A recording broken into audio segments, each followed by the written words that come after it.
ये जो law of connectivity है ये कॉलेज और यूनिवर्सिटी में पढ़ाई जाती है। And UPSC demands the books of college and university.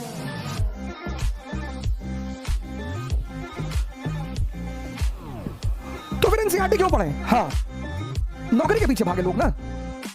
तो लोगों को लगता था हिस्ट्री पढ़ के कौन सी नौकरी मिलेगी यार, ज्योग्राफी पढ़ के कौन सी नौकरी मिलेगी, पॉलिटी पढ़ के कौन सी नौकरी मिलेगी, क्योंकि 98% को यहां नौकरी पाना है। तो 10th के बाद सबने साइंस स्ट्रीम छोड़ दिया। बिना लैटिट्यूड समझे तुम क्लाइमेट समझोगे नहीं। इसलिए एनसीईआरटी पढ़कर कोई आईएएस नहीं बनेगा, लेकिन एनसीईआरटी समझे बिना भी नहीं बनेगा, क्योंकि लॉ ऑफ कनेक्टिविटी उसे समझ में आएगी तभी जब वो बेसिक्स तैयार रखेगा। But generally civil service teachers they quote NCERT because it is pan India, पूरे भारत में है, तो हम इसलिए कहते हैं यार एनसीईआरटी पढ़ लो। फिर लड़का आगे कहता सर तमिलनाडु बोर्ड पढ़ लो। अरे चाचा, स्कूल बुक्स पढ़ना है, कोई भी बोर्ड पढ़ लो। ऑब्जेक्टिव क्या है? What is the objective? To strengthen the base.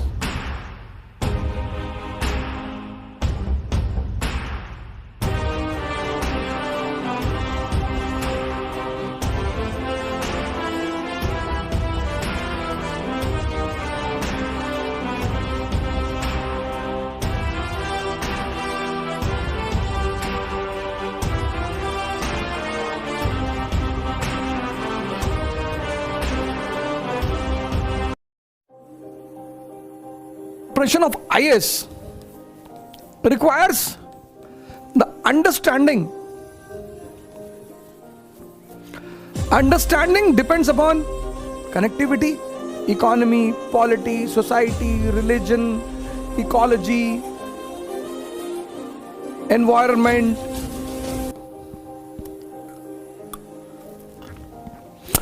IAS requires understanding.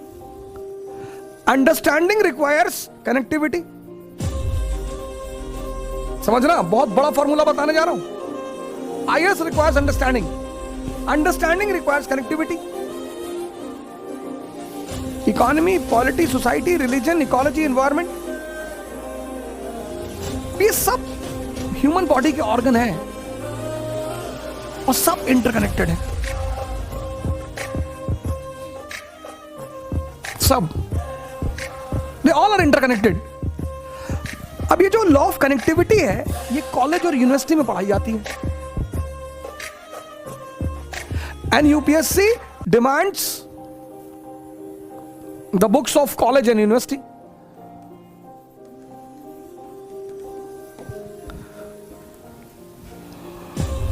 तो फिर एनसीईआरटी क्यों पढ़े? हाँ, majority people in this country, बहुत सारे लोग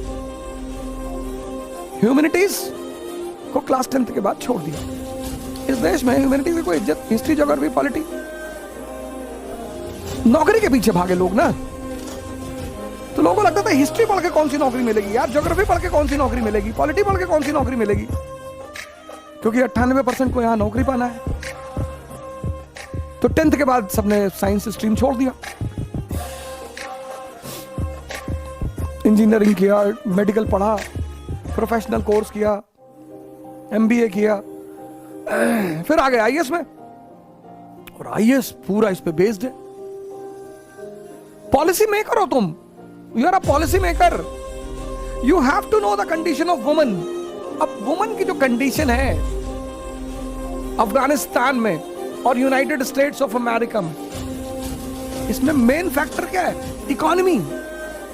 यहां वुमन इकोनॉमिकली इंडिपेंडेंट है तो सोशली इंडिपेंडेंट है, या इकोनॉमिकली डिपेंडेंट है। तो अब अगर तुम्हें पॉलिसी बनानी है वुमन कंडीशन को इंप्रूव करने के लिए, तो you have to understand 1950s India, 1991s India, 2021s India.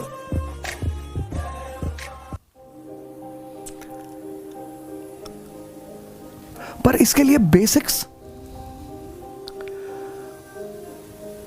पहले ये तो जानो, एम्प्लॉयमेंट क्या है, इंडस्ट्री क्या है, एग्रीकल्चर क्या है, बैंकिंग क्या है।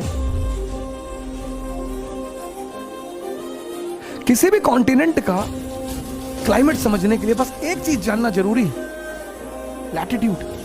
अब लैटिट्यूड जो है ये कॉलेज की क्लास किताब में नहीं समझाया जाएगा,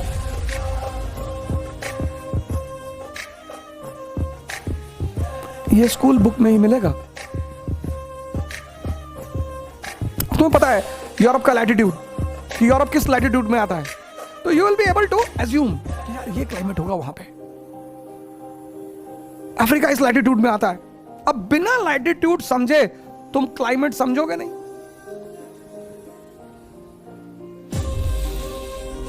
इसलिए एनसीईआरटी पढ़कर कोई आईएएस नहीं बनेगा, लेकिन एनसीईआरटी समझे बिना भी नहीं बनेगा, क्योंकि लॉ ऑफ कनेक्टिविटी उसे समझ में आएगी तभी जब वो बेसिक्स तैयार रखे। तो for this you require school books. अब ये बहुत बड़ा मुद्दा है school books. Tamil Nadu board, UP board,